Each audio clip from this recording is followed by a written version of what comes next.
happening, and it can make you seem crazy. I mean, I remember, I've also been subject to a bunch of like baseless defamation lawsuits that are Oh my goodness. So Taylor Lorenz had an absolutely fascinating that are discussion always on surprising her about. YouTube channel And a lot about of the what issue of happened Blake Lively. This sort is of back when you kind of have to weird keep in time the comms time firm that period was because some of the impeaching facts have journalists about changed. like But how this was really everything was back when, right shady. And it after we turns out that found the out that Justin Baldoni was going to sue the New York Times for libel. So we're back. This happened, this interview, this sort of conversation with Taylor Lorenz happened on January 2nd, which was right after the lawsuit, which was on December behind the 31. scenes dirty work. And it reminds me of, I mean, you mentioned, I think we were texting earlier about like the music industry, but I just think when you look at Hollywood and the Hollywood ecosystem, there's so much that goes on behind the scenes. And same thing with the media ecosystem. Like people read these news stories, and that's what I love about Molly McPherson, because she is a PR pro. So she really sees kind of like behind the news stories, like the strategies that come out. But the public usually just consumes it. And the thing about Taylor Lorenz is she's smart, but she's got one major flaw, which is that she always thinks that everything is misogyny and patriarchy. And even though misogyny and patriarchy are real, exist, and it's definitely a factor in a lot of these stories, there's also two things, the element of two things being true at the same time, which is that somebody like Amber Heard can be crazy and there can be patriarchy and misogyny. Those two things can be true at the same time. It's always deeply fascinating to me too that the same people who can always see systematic and historic patriarchy and misogyny can never see racism in the same way. And I think that's a more obvious example, and there's many more obvious examples.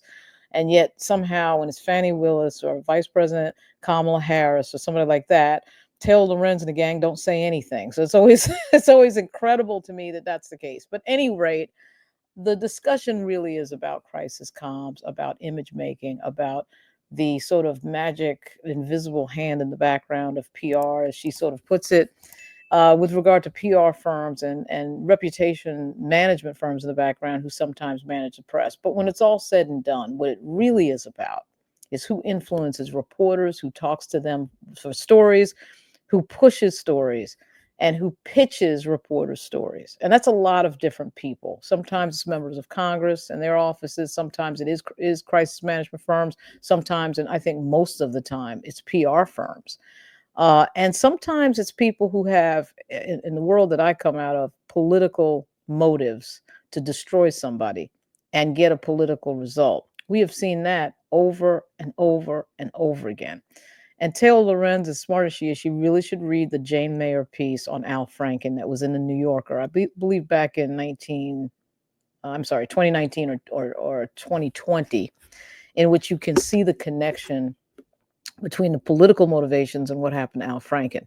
You also can see it certainly in the Justin Fairfax situation that happened in 2019 in Virginia, which of course then was looked at by the FBI. And then you could see parallel to that story, there was a guy named Alex Morris who ran for Congress against a long-term member of Congress, and the Massachusetts Democratic Party effectively did a Me Too hit on him. So you can see that there's a correlation between damaging somebody's reputation with a Me Too allegation and getting a political result, and the PR firms, the actors behind that, were pushing that story into the press. That to me is a hell of a lot more interesting and a lot more dangerous than anything that Taylor's talking about in her own personal life, though interesting.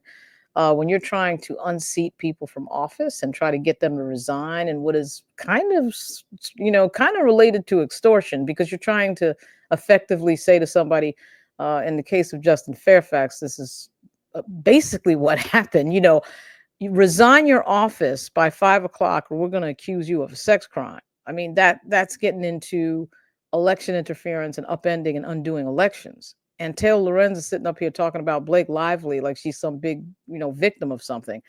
The PR that goes on in Hollywood has been going on for years.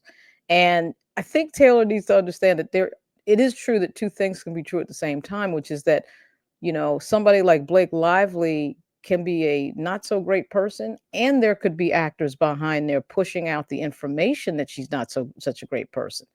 I'm a big believer that no one can really fool anyone into believing something about you if it's not true. So, if Blake Lively is a great person, let's say, it would be very difficult to fool reporters into thinking that she's a terrible person, because they're going to go ultimately, most reporters are going to go ultimately and ask questions. And when they ask questions, they're going to find out from her associates that she's great or she's not great. Thing that I hope we get more reporting about, and I think would be interesting to like dig into in 2025, is these reputation management firms and this sort of like this whole secret industry of people whose job is to not be known, that has really no online presence themselves, that orchestrate these campaigns. Because I think like the PR people are almost the middlemen in this world.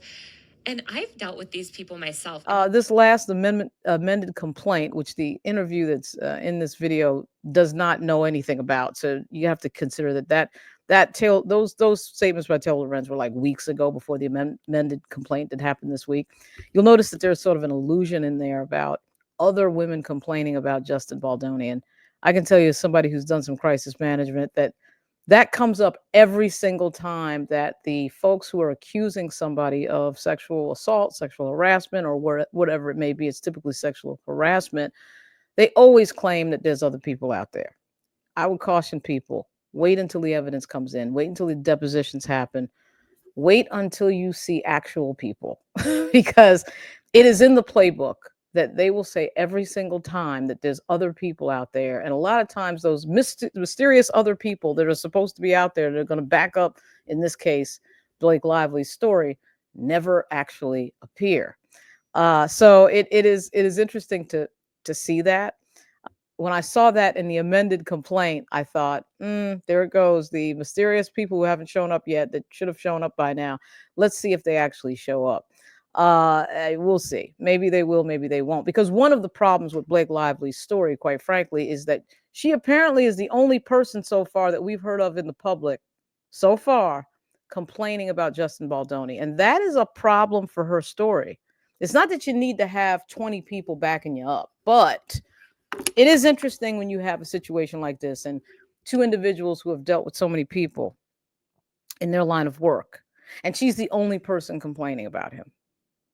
That's they're gonna have to fix that problem. I remember when Jonathan Majors happened, it was much the same thing. I remember making a video, and I kept saying in the video things like, isn't it interesting that Grace Jabari he's supposed to be such a terrible person, and he's crazy and he's terrible and he did this and that, and she's the only person in public saying anything negative about him.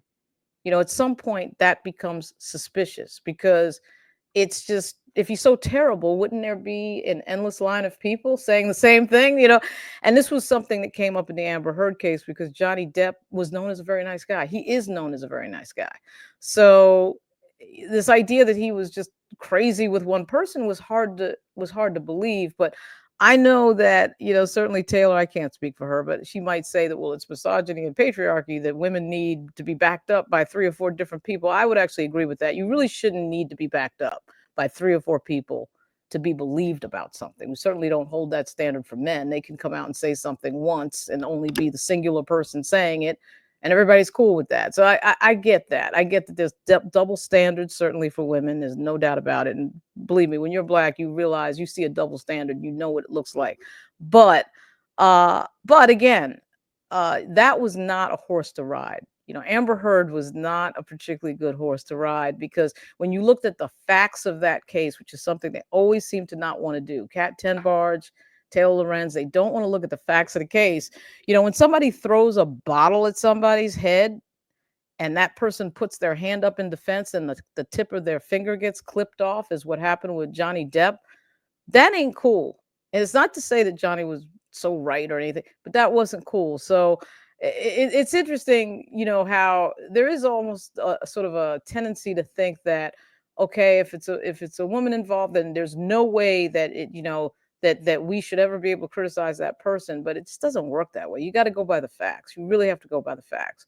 And it is interesting too that the Me Too movement is now completely centrally focused on multimillionaire actresses, in white blonde actresses, usually in Hollywood. I think that's the fault of the New York Times, but that's for another video. So this is Lauren Burke, and Taylor Lorenz is interesting, and has done some journalism that's been quite interesting.